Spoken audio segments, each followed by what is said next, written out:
In today's modern Turkey, never before have we witnessed such a conflict and controversy between the eastern part and the western one.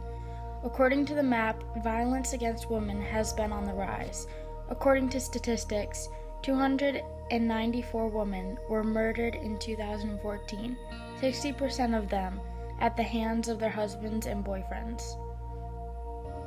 Since the rule of President Erdogan, an extreme conservative, the country became polarized by politics because, on one hand, some Turkish people want to keep the country with an Islamic conservative mentality, which refuses to believe in gender equality and sees women as inferior to men. On the other hand, other Turkish people want to modernize the country by stressing on gender equality and giving a voice to women in all aspects of society, political, social, and economic.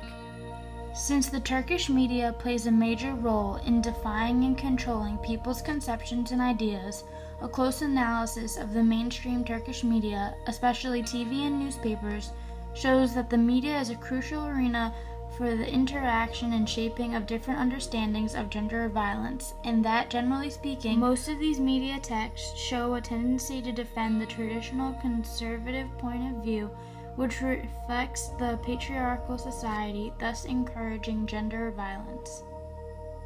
Although the Constitution of Turkey states that the press is free and shall be censored, it is not really the case, because there's a lot of censorship on what is being said to the Turkish public. Every media text to pass through Radio and Television Supreme Court, Rütük, which is the government body overseeing the broadcast media. Rütük is known for sanctioning the broadcast of large numbers of productions violating the national and moral values of the community and Turkish family structure. Also, many journalists were banned or persecuted because they went against the government's ideas. For example, Turkish media invades the explicit condemnation of women's violence in general.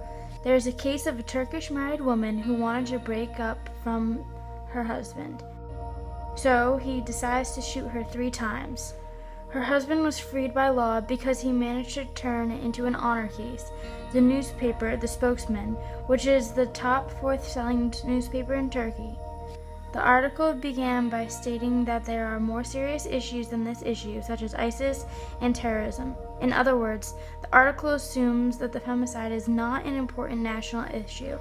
Another example of how the mainstream Turkish media belittles the issue of femicide is this article published in Haberturk, which is one of the top local newspapers. This is about the case of a Turkish married woman who was stabbed to death by her husband because she was having an affair with another man.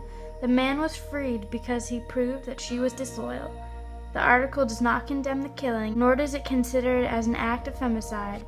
On the opposite, the article justifies the act of an honorable killing. However, when we look at the Western media, they all related those Turkish cases of murder as femicide. This is clear in the case of Ognisan Anslan, a 20-year-old Turkish girl who was raped and burned by a bus driver, which divided the country into 2 streams. There is a voice for protestation against women's violence, but there is also a contradictory voice which puts the blame on Western lifestyles for fueling instances of rape.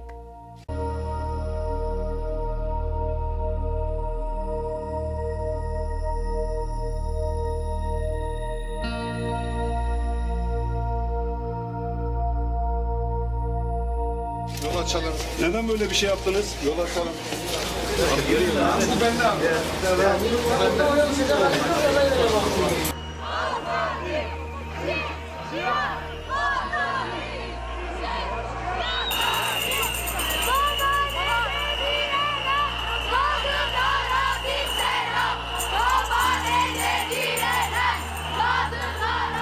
The Turkish media generally reported the case without showing how women got connected together through social media, empowering themselves to speak out and act together. Only Western media shows that as an example of this BBC spot, which is dedicated to the spot to show how Turkish women have started to speak out about violence that they experienced through social media like Twitter and Facebook. They started to tell their stories using the hashtags #TellYourStory, and they built a website where they can find free psychological support.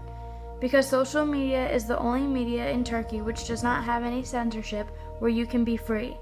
This seems to be the only means by which women voice their concerns and struggles towards gender equality, as they cannot do it through traditional mainstream media because government will surely ban them. I believe that as long as the political and religious principles keep affecting the Turkish media, it will never become a useful tool to open people to the dangers and violence against women or to the issues of femicide. As long as the Turkish media does not openly condemn these killings and does not consider them as inhumane and against human rights, then Turkey will always have men who dare to abuse women and consider them as objects.